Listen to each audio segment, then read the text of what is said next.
Day, what is it, 19 now?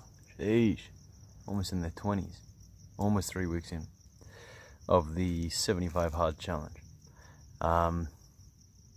Finished my second workout of the day. Almost failed the diet. I had to go a little extra tonight because I went over my calorie limits. I needed to do a bit more exercise to get it back under. But we're good, we're safe for another day. Haven't drunk my water yet,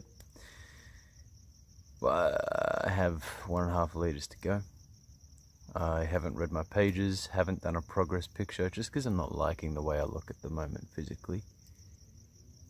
That's okay. I both am and I'm not. I got some study done today, nowhere near as much as I wanted, but that's okay. I'm trying to practice a bit of self-love, because I know usually when this happens I will rip into myself and be like, oh, you fucking scrub, oh, you stupid, yada yada yada. Really start to I've got to watch my language, because I'll rip into myself.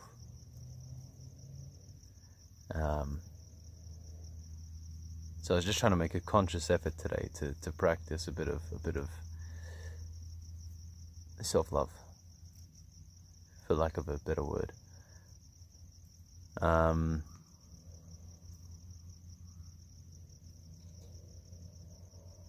kind of didn't want to record tonight, and I think maybe it's because I wanted to avoid being vulnerable, but I would like to live in a world where men can share a vulnerable space, so I'll talk about it.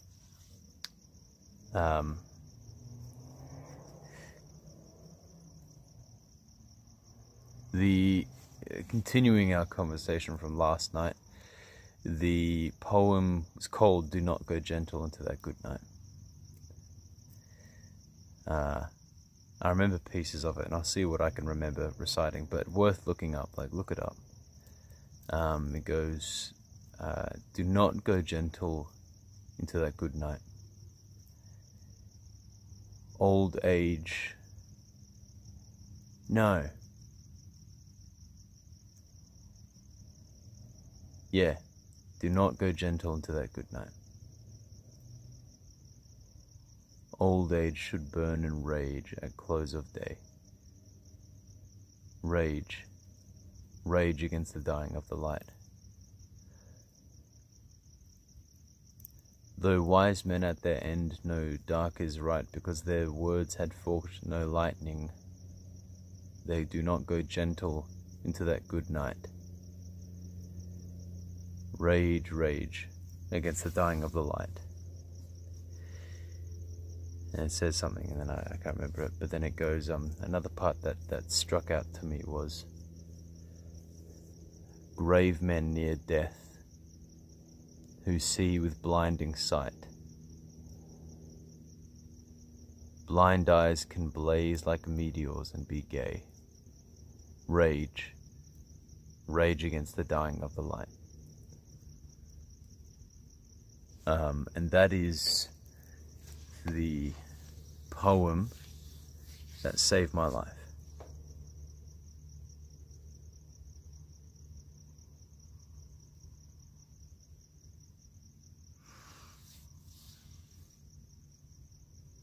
I haven't really spoken to anyone about it. I think that's a very traditional man thing to go about it, but I'm going to do that. I'm going to speak about suicide tonight in pursuit of a better world with more open communication, because I feel uncomfortable talking about this, so that's the reason why I am going to talk about it. And I think a lot of the discomfort, the interesting thing is a lot of the discomfort is coming from me fearing that people I know will find out and watch this. For some reason, it is more comfortable, it is easier for me talk about it and to talk about my experience and send it out to random people I've never met before or know nothing about on the internet than it is to share with my friends.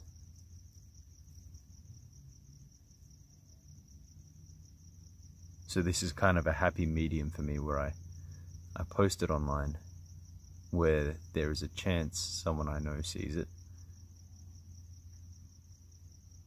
and randoms will too. So I think it was 2021 was the worst mental year of my life. I just moved out of home. Financially, I wasn't doing well at all. I wasn't able to provide for myself, and I think as a man that's a pretty hard hit.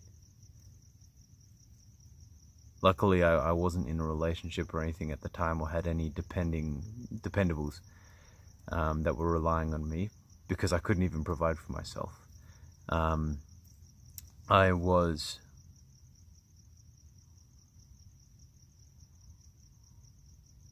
in truth, I don't know the small steps that led me down to a path where I believed suicide was a positive choice. But I do know that there was a very specific day where suddenly it clicked for me, and I went, I'm thinking about suicide a bit too much.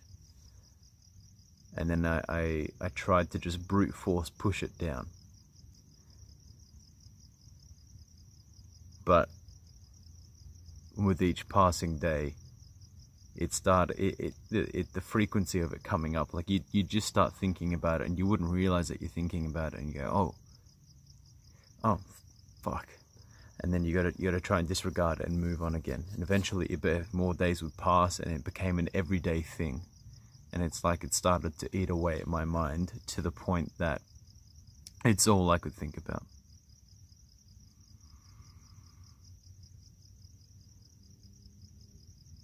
And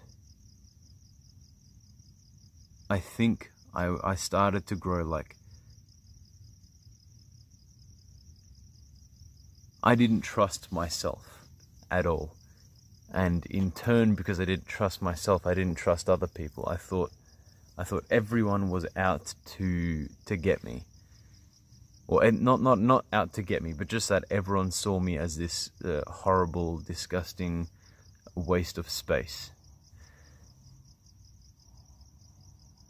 and that my presence was burdensome and taxing to them and frustrating for them.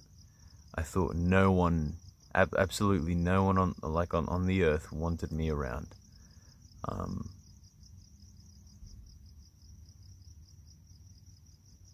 was fighting with my parents at the time, so I thought, maybe it was ego, but I didn't feel like I could ask them for help, because I thought that if I was to ask them for help, they'd be like, "Fuck's sake, Josh still hasn't got his life together," and I don't think I felt like I was capable of having that conversation at the time. So I grew quieter and quieter, and I wasn't reaching out to anyone because I didn't want to be a problem to anyone. And that feeling of being a problem to people grew, which led to more and more self-isolation. I would attend classes and try my very, very best. And it, obviously, me being in a bad mental space for acting, that's not gonna work. So I would go to class, and I would just put up absolute crap.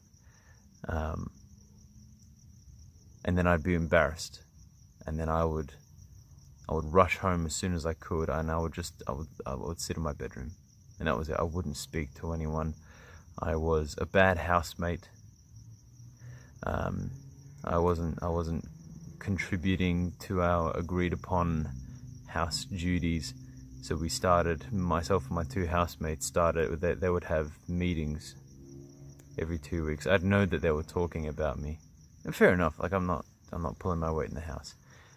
It was just bad timing, because then we would pull these house meetings together where I would be the subject of conversation about how I'm not pulling my weight, and it would kind of affirm the belief that people didn't like my presence. They didn't want me there. So it was just kind of a bad concoction of my own beliefs being reinforced by my own actions and consequences of my actions.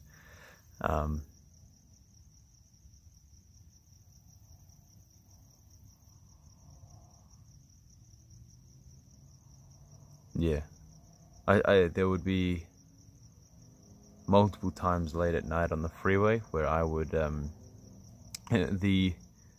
though I was thinking about suicide, it wasn't at a place of like genuine consideration, but there'd be times where I'd be driving on the freeway at night and the freeway would be almost empty, and I keep thinking like how peaceful it would be to just like quickly swerve like the car, crash into the side of the freeway, and that would be it.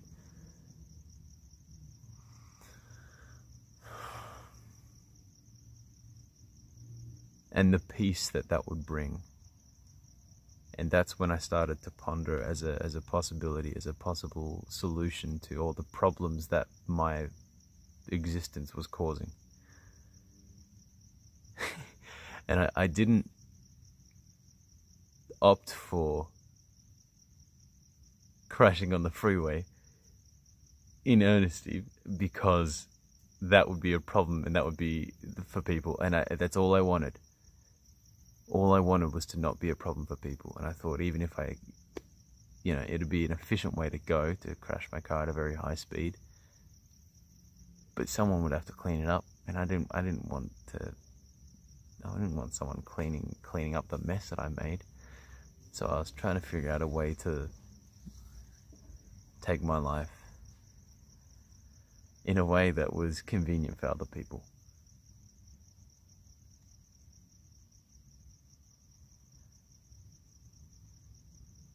So I would say the most tempted I got was that night that we went down to the beach, myself and my two housemates, and I walked into the water and it was raining and stormy, and the swell was quite big, and there was quite a rip in the water. Because I just thought that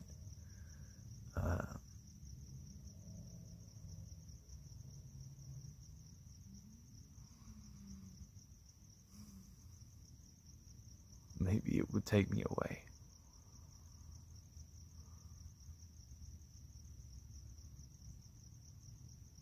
And no one would have to clean me up.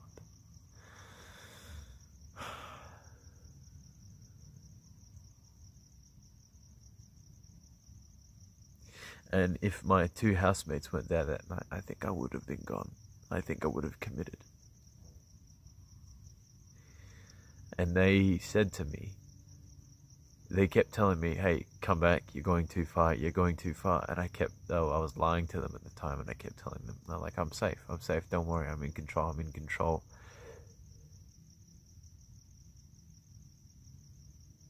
But them calling out to me reminded me of their presence, and I thought, genuinely, the reason why I didn't take my life that night was because they were there, and I didn't want to traumatize them. I didn't want them to have to deal with that. So if they weren't there, I think I would have.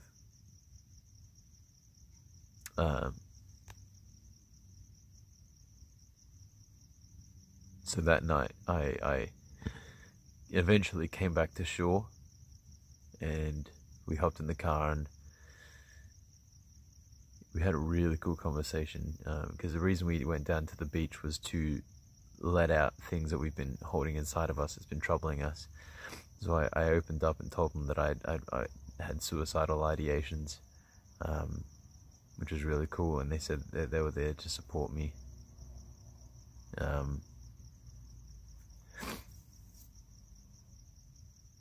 But it didn't stop there. I had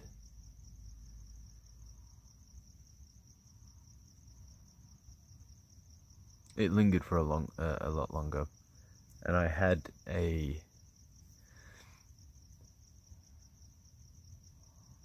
plans because there was an underground car park. Also, this might get a bit rough for some people, so if you want to tune out, now's the time.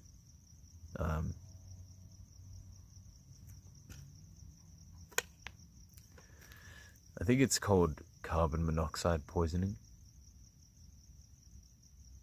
And I was going to trap myself in my own car in the car park and just have them find me in the morning.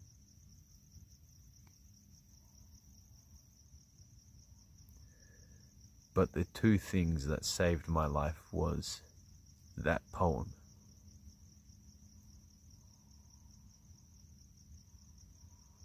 and a drastic change of environment. I remember listening to that poem.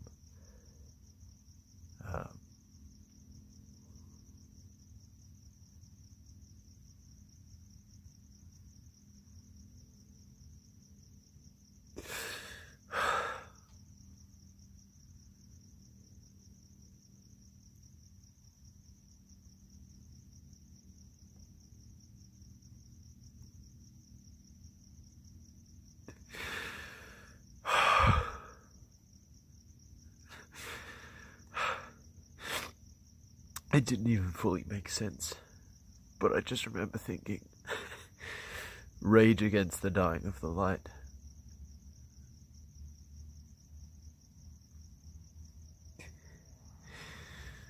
And it just made me think of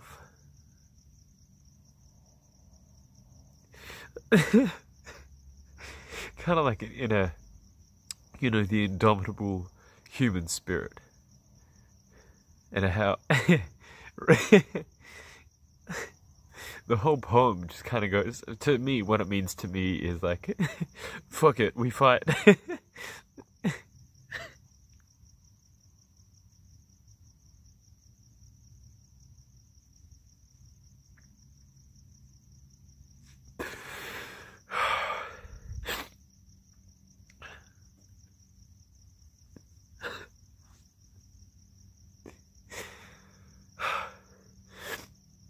Like, don't even have a fucking reason.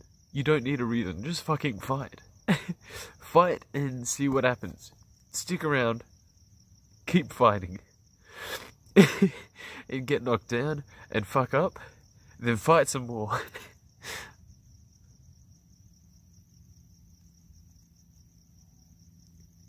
It kind of gave new meaning to what it means to be human to me.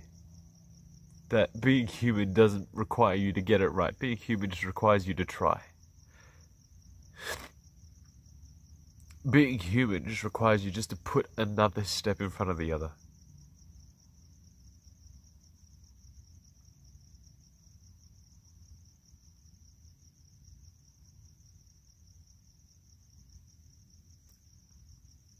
So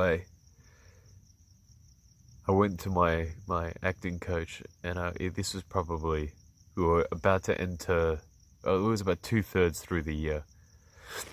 I said to my acting coach, I gotta go. Like, I need to go, and I need to get help. And they agreed.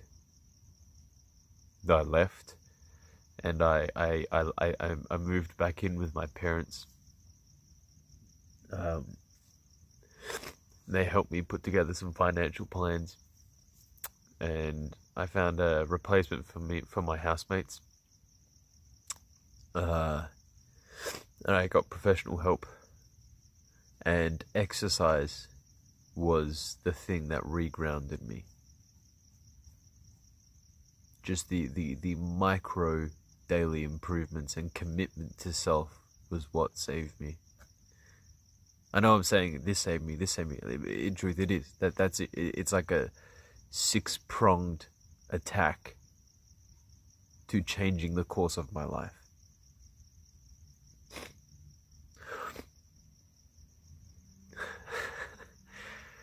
And it's not easy.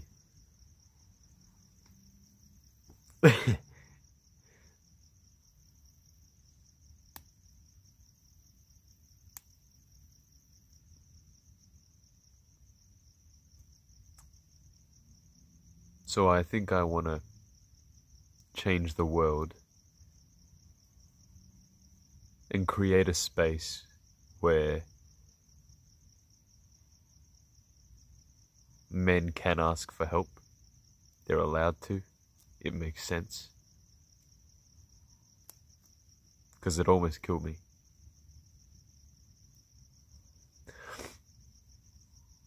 Yeah. I don't know how long the video's gone for now, but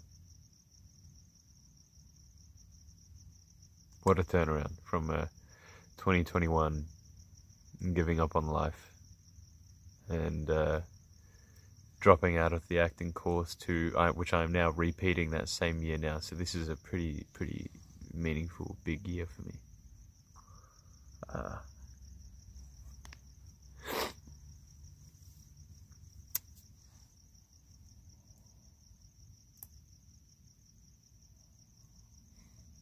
And I'm here, and I've learned, and I've grown a bit older, hopefully a bit wiser.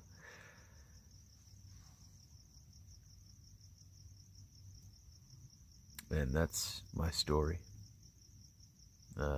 Parts of it, a part of it, you know, I'm currently working on writing a solo, which will be about an hour long, I'm guessing.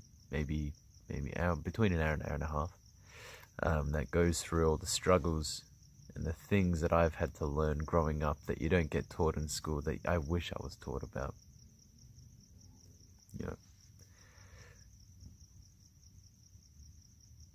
all the sensitive things, like love, rejection, discipline.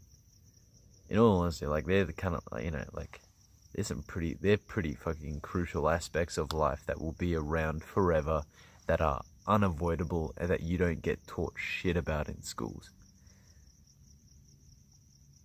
Schools are outdated, man. They've been the same way since like the 1800s. Time for some new subjects. Subject life. A subject where we teach people how to be there for each other. Teach people how to seek help. Yeah. Anyways, that's today's video, and I'll see you tomorrow for day 20. Cheers for tuning in. Appreciate you. Thank you for sharing the space. Yeah. And I don't know, maybe share this video to someone that you would like to also share this space with. Maybe, you know, because it can be pretty vulnerable to send that message, so maybe it's easier to just send this video instead and be like, hey, check this out. Alright, see you tomorrow. Cheers.